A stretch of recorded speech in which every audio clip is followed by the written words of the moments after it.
Just a few days ago, my husband received a text, which I have printed off here. He sent it to me and he said, I got this text today. It says, "Hi, Melvin," which is my husband's name. "FinCen's beneficial owner information report for," and he gave the name of our company, "is due March 21st, 2025. Avoid $10,000 fines and or 2 years of jail for willful defiance of filing."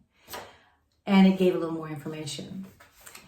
I wrote about that at the end of when I was finishing up my book, and I talked about it because I started getting calls from farmers and people who had small businesses, whether it was a consulting business or painting business or construction business, and they were receiving a letter from their bank stating that if you are registered at the State Corporation Commission, you will also have to register with the Financial Crimes Enforcement Unit or Enforcement Network, FinCen, between, and it gave some dates.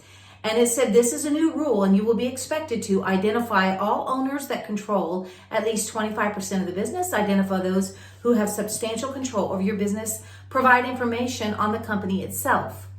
And for me, it made me mad a little bit because, for one thing, they already have all of our information through our IRS and filing our taxes and those kinds of things.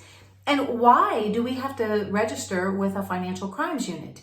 I had a friend who's an FBI agent. She sent me an email. She said, "Sandy, are your constituents calling you about this?" And I said, "Yes." She said, I'm an FBI agent. She said, and these are the people I investigate. The list that they're wanting them to go on is a list that I do the investigations on. This is a criminal suspect list for money laundering and fraud and that kind of thing.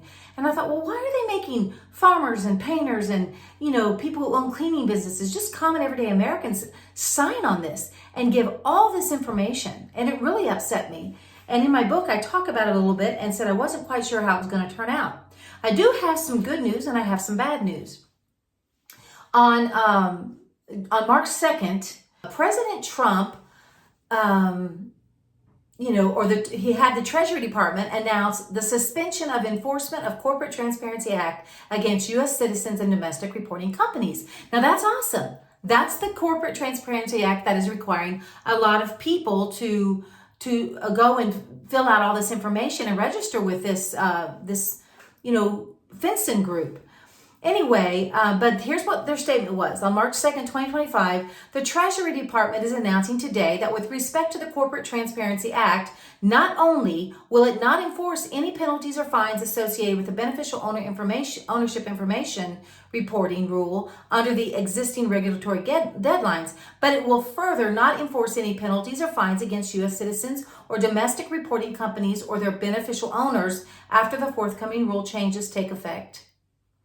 So that's good, right? Well, this is the problem. Congress enacted this in 2021 and it went into effect January 1 of 2024, I believe it was. And so it's going to take Congress repealing this act. An executive order is great because it puts a stay on it. From my understanding, it gives us a reprieve. But if we get another president who likes the Corporate Transparency Act and totally erases all the executive orders that President Trump does, then we're in trouble again. That's why our representatives are so important. We are a representative government, and you need to call your representatives, wherever you are in this country, and tell them they need to repeal the Corporate Transparency Act. And that act is HR 2513. HR 2513.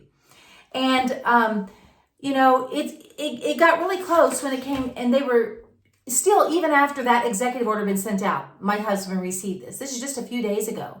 And here we are at March 21.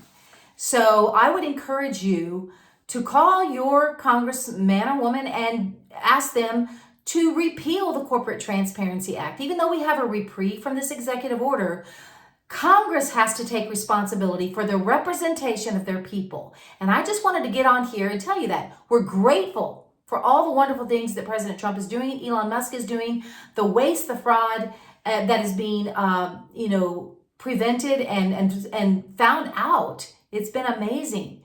And but it is still, and a lot of these things, Congress needs to act, and they are our representatives. They can no longer hide behind whatever it is they hide behind.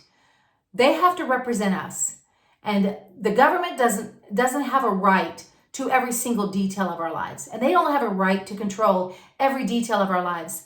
And we need to take action as Americans. And I would encourage you, go to governmentservantormaster.com to get my book, to find out some of the things that you can do to be involved and make a difference.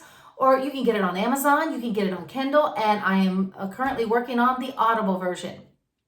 So go to governmentservantormaster.com, Amazon.com, and I hope you have a wonderful day. But take action. Do something today to make a difference in your own country. Don't depend on the president, on Elon, and on your representative. But go to them. Do what you've got to do. If you don't make your voice heard, they're not going to hear you. Have a great day, and I look forward to seeing you soon. Bye.